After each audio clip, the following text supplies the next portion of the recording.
Kakain na ang bata for today. Hello, Sakari! Ayan mga kananay, ang kanyang pagkain. Ito po ay lugaw. Ayan mga kananay, keep on watching kung paano ko siya ginawa. Ayan. Hello mga kananay. Magluluto tayo ng lugaw. Healthy food for baby 6-month-old pataas. So, ayan ang ating mga lutuin sa lugaw. Siyempre, meron tayong bigas. Hindi pa ako nakakuha mga kananay. At ang ating manok. So, ito ay breast part mga kananay. Meron tayong cauliflower, sayote, ayan, carrot, tapos, ayan, cabbage at ang ating sibuyas. Ayan, hiwa-hiwain ko muna mga kananay. Ang gagawin ko dito mga kananay sa manok, pakuluan ko muna siya ng pakuluan. At ang kanyang magiging sabaw, yun na rin ang ating sabaw sa ating gulay. Ayan, pakuluan muna natin at palambutin para mas mabilis siya nating gayatin or paghiwalay-hiwalayin ang ating karning manok. So, tara mga kananay, let's go! So, ayan na mga kananay, nahiwa-hiwa ko na ang ating mga gulay. Tapos ito na ang ating bigas. So, nahugasan ko na siya ng maayos. At ang ating manok, ayan, nagayat-gayat ko na siya. Nahiwalay-hiwalay ko na. And ayan mga kananay, ilalagay na natin ang ating mga ingredients. So, ilagay natin sa kaldero. Nagkuluan ko ng manok. So, ihalo-halo lang natin lahat mga kananay ang ating gulay. Yan, ilagay na natin lahat. So, halo-halo lang, mikos-mikos na natin yan, tambak-tambak na. Magkahugas naman ako ng kamay mga kananay. So, nag-ano ang aking camera sa tawag dito sa usok. Medyo nag-board ang aking camera. Tapos, tambak na rin ng ating karne. Ating manok, tapos yung ating kanin. Ayan, tapos pakuluan natin mga kananay. Ayan, mix muna natin. Ayan, ayan na natin, lumambot lahat. Hanggang sa maging lugaw na, tapos ayan, i-blender ko na lang para mas pino siya ipakain sa baby. So, ayan mga kananay, sasalang na natin ang ating lugaw. Ayan. Hinaan lang natin yung apoy.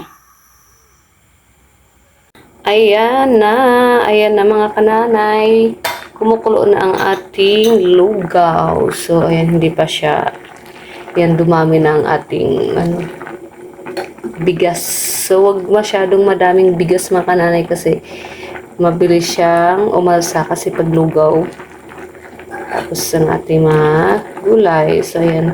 Di pa siya masyadong malambot. As in talaga malambot na malambot para mas madali siyang i-blender. So, ayan mga kananay. Hayaan lang natin silang lumambot lahat. Hinaan na lang natin ang ating apoy. Kasi papalambutin na lang natin ang gulay. Yan, umapaw ng aking sabaw. So, pag po mga kananay, kailangan talaga maraming sabaw. So, pag natuyuan po tayo ng tubig, pwede na tayo magdagdag ng tubig. Kasi pag biniblender natin, mas maganda yung masabaw-sabaw ang ating lugaw. Ang ating mga kananay, ang ating gulay yan, pag biniblender naman natin siya, din siya parang kumakatas. Yeah.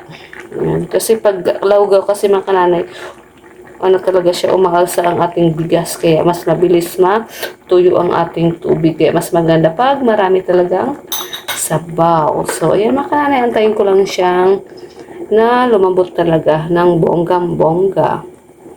So, ayan, may Coca-Cola pa tayo. Hindi siya sponsored mga kananay. Bake naman Coca-Cola. Lugaw na may Coca-Cola. O, diba? Perfect. Sa baby tapos sa nanay yung Coke. So, ayan mga kananay. Keep on watching. So, ayan mga kananay. Hindi po yan dumi mga kananay. Ano po yan sa pagkulo, pag umapaw. So, ayan. Ayan mga kananay. Luto na ang ating lugaw. As in, super lambot na talaga siya mga kananay. Ayan ang ating ating sayote, tapos ang ating carrot. So, mamaya mas lalambot pa siya pag ginano natin kasi matagal lumamig ang ating lugaw. As in, lalambot pa yan ng lalambot mamaya. So, ayan mga kananay, maraming salamat sa pag-antabay at panonood sa aking video for today. Sana meron kayong natututunan mga kananay. Ayan, meron tayong lugaw tip para kay baby. Thank you for watching mga kananay.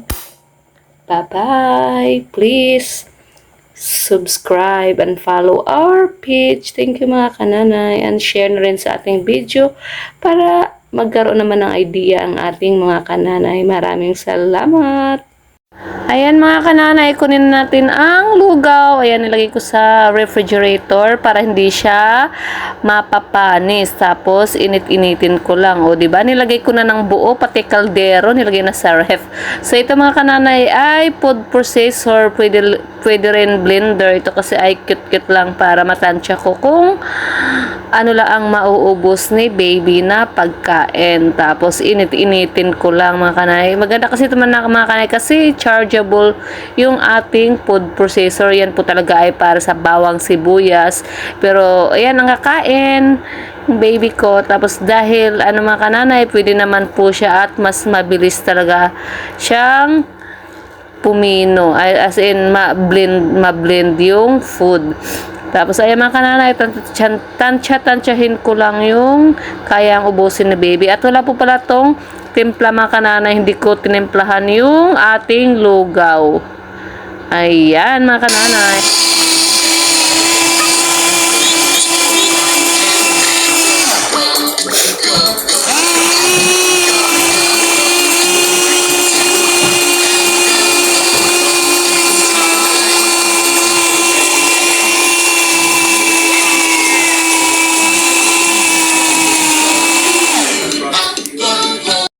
Ito na ang ating finished product mga kananay. Ayan, kakain na ang baby. So, ayan mga kananay, napaka-healthy ng ating lugaw for today.